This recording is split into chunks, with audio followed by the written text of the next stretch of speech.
revolution is now. Come on!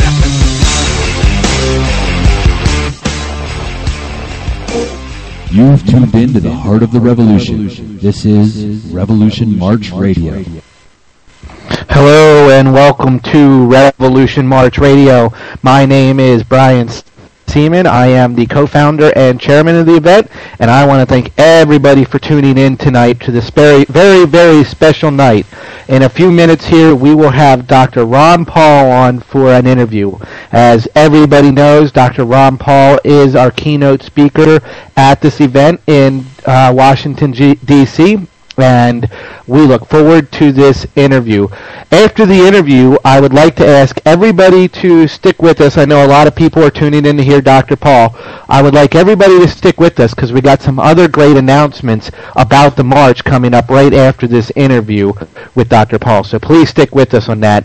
Real quick before we get Dr. Paul on the line here and go down and get ready with the interview, which incidentally, my good friend Ray Powell will be doing this interview with Dr. Paul, so we look forward to that as well. Real quick, before we get to that interview and get Dr. Paul on the line here, I want to go down and introduce the rest of the team here for Revolution March.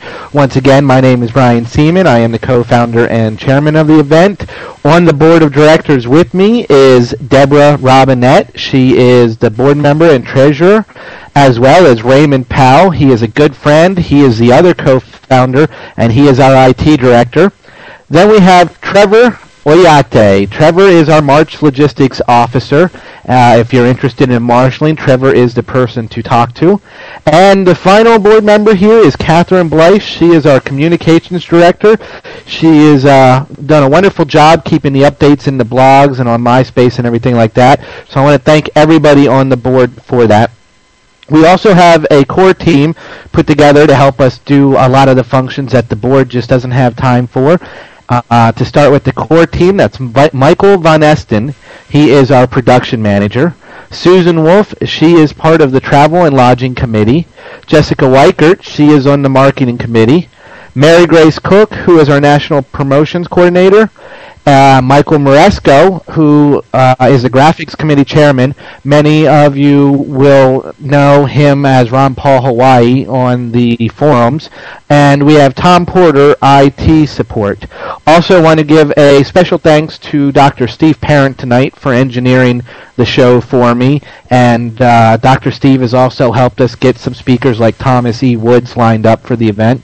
So I want to give a shout out to Dr. Steve Parent for his help in getting this done for us tonight and with some of those speakers. Alrighty, we have just a few minutes here before Ron Paul comes on for the interview. Once again, I would like to encourage everybody to stay with us after the interview with Dr. Paul because we do have some other exciting announcements as far as the website and the event goes. So please stick with us here. I am going to turn this over here now to my good friend Ray. I'm going to let Ray take it away and do the interview with Dr. Paul. So Ray, go ahead and take this away. Hi, this is Ron Paul calling. Hey, Ron Paul, this is Ray Powell again. I talked to you last week. How are you today? Doing fine.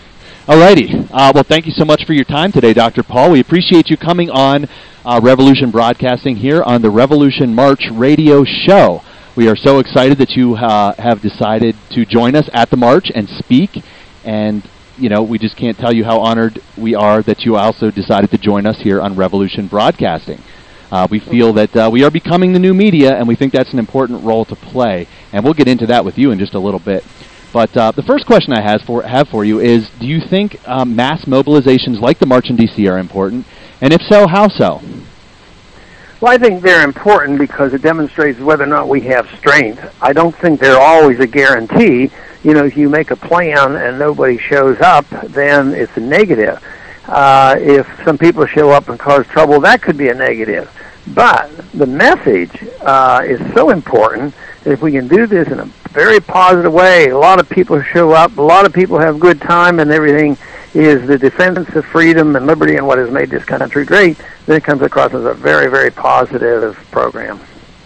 Absolutely, yeah. There's some risk involved for sure. We think everything is looking up. With the momentum coming up as we get closer is really starting to grow, and we are certainly prepared. I want to assure you we're doing everything we can do to make sure that we have things under control in terms of anybody that might want to make trouble, because wonderful. Yeah, that is certainly something we don't want to see happen. As much as we all don't like the situation we're in, there are some rules that we need to play by if we even want to have an opportunity to be heard. So we're prepared to do that, and that's been our attitude all along with the march. Yes, and if we do this right and have a good crowd, the establishment wants to not look at us and ignore us, which I'm well accustomed to over this past year and a half. But eventually, the word gets out. The people will know, and that's why I think these rallies and marches are important. Definitely. We feel it's pretty important. Now, there's a lot of important things to do, obviously, and this is just one avenue. We happen to find ourselves in a position where early on, we came up with this idea, it happened a little bit after Super Tuesday. We said, well, gosh, what next? And we might have gotten a little bit ahead of ourselves, I think, but in the end, I think it's going to turn out to be great. And obviously, working the Republican Party is very important, as well as mass mobilizations. What other things do you see as important in Phase 2 of this revolution now that the presidential campaign is kind of winding down? Well, I think it's always to promote what we've been promoting, and that is the principles of liberty and our Constitution. And it's done in various ways. Everybody has a different way of doing it. And sometimes it's in a presidential campaign, sometimes it's running for a congressional race or assisting somebody. Other times it's just having rallies and speeches. Sometimes it's education on college campuses.